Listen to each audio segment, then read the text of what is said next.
तो घोड़ों की दुनिया में फिर आपका स्वागत है। और आज हमें नाइला, तो यहाँ पर गजेंद्र सिंह जी, आपका ये जो ये फार्म है घोड़ों का, पहले तो इसका नाम बताइए क्या है। The legend horse riding club से ये हमारा फार्म है।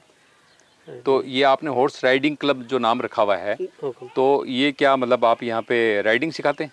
जी, इसको में राइडिंग भी सिखवाते हैं, बेसिक राइडिंग भी है और स्पोर्ट्स के लिए जो है उसके लिए भी वो एक्टिविटीज़ करवाते हैं। क्या क्या एक्टिविटीज़ होती है जैसे उसमें? इसमें मेनली तो टेंट विस्तार से पैकिंग। बताइए ज़रा। जी, मेनली टेंट पैकिंग और शो जंपिंग के लिए हम तैयारी करवाते हैं। तो उसके लिए अभी हमारे पास कुछ घोड़े ये नुकरों में हम तैयार कर रहे हैं, कुछ मारवाड़ी घोड़ों को तैयार कर रहे हैं, तो बच्चे उसके लिए हैं हमारे पास।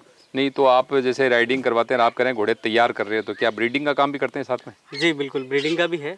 हाँ। इसमें एक्चुअली क्या है कि जैसे बाहर के जो घोड़े हैं, विदेशी जो ब्रीड है, उनको ही इन पर्टिकुलर स्पोर्ट्स में ज़्यादा लोग कंसिडर करते हैं। तो हम काम कर रहे हैं देसी घोड़ों पे, तो मारवाड़ी घोड़ों पे। जी हाँ हाँ। तो उनके यहाँ किस तरह की ब्रीड को हम तैयार कर सकें, उनको कैसे ट्रेन कर सकें, और उसी के साथ फिर जो स्टूडेंट्स आते हैं उनको सिखाना, और वो सारा एक ही साथ। अभी जैसे ये आपका ये जो नुकरा है, जी, क्या ये घोड़ा? ये घोड़ी है वो। ये घोड़ी है, नुकरी घोड़ी है आपकी। तो इसकी क्या मतलब खासियत क्या है इसकी? इस घोड़ी का जो एक मजबूत स्ट्रक्चर है, इसकी हाइट है, ये इसकी खासियत है। और उसके अलावा जो इसके रिजल्ट्स हैं ये बहुत प्यारे हैं, इसीलिए इसका नाम सुंदरी रख रखा है।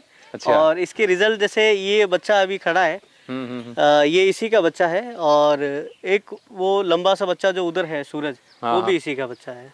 तो इसके काफ़ी बच्चे हैं आपके पास में? जी बिल्कुल। और ये तो नुकरी नस्ल हो गई।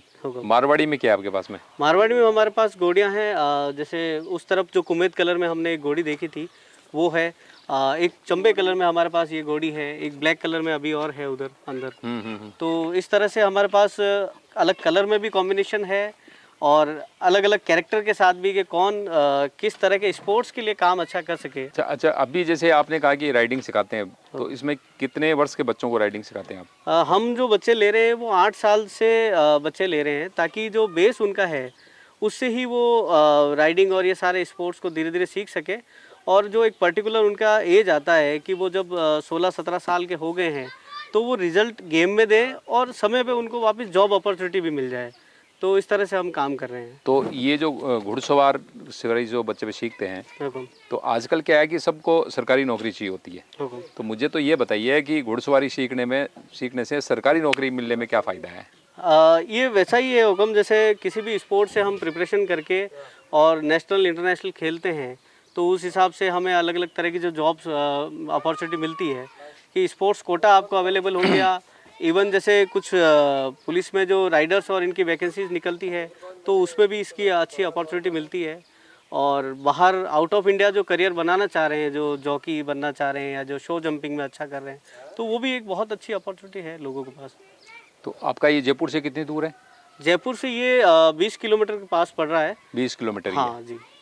तो यहाँ पे जयपुर से ही बच्चे आते हैं ज़्यादा, और आसपास के आते हैं? हाँ, जयपुर आसपास के हैं, अदर स्टेट के भी बच्चे आते हैं। जैसे अभी हमारे पास यूपी का एक बैच था, जिसमें वो 3-4 लोग थे, तो उन्होंने तो अच्छा, जो बाहर से जो बैच आते हैं, तो उनके यहाँ रहने की व्यवस्था? बिल्कुल, रहने और इन सब की व्यवस्था हो जाती है। पास में नाइला है, यहाँ हमने रूम्स वगैरह बना रखे हैं, तो वहाँ उनके ठहरने करने की हो जाती है। और ये प्रैक्टिस ग्राउंड पूरा अवेलेबल हो जाता है, तो बच्चे आराम से रह खा पी सकते हैं। तो ये गजेंद्र सिंह जी राणावत का जो स्टड फार्म है, इन्होंने बताया कि यहाँ पर ये बच्चों को राइडिंग सिखाते हैं। और मैंने अभी आपको इनसे जैसे चर्चा करी कि भाई नौकरी में, सरकारी नौकरी के अंदर जो राइडर्स की बहुत ज़्यादा डिमांड रहती है। और मैं रात को ही एक आरपीएस से मिला हूँ, जो यहाँ पे डीवाईएसपी हैं, वो सिर्फ राइडर थे, और राइडर की वजह से ही उनको पुलिस में नौकरी मिली। और उसके बाद जब उन्होंने कोई टूर्नामेंट जीता, तो उनको सीधा डीएसपी बना दिया गया। मैं उनका भी जल्दी इंटरव्यू आपके सामने उनका इंटरव्यू लेकर के आऊँगा, ताकि आपको पता लगे कि घुड़सवारी से भी आप सरकारी नौकरी में कितने बड़े ओहदे तक आप पहुँच सकते हैं। ये जब मैं वो डीएसपी साहब जो हैं घुड़सवार हैं, उनका इंटरव्यू करूँगा, तब आपको पता लगेगा। वो आपको बताएंगे कि घुड़सवारी के कितने फ़ायदे हैं। धन्यवाद।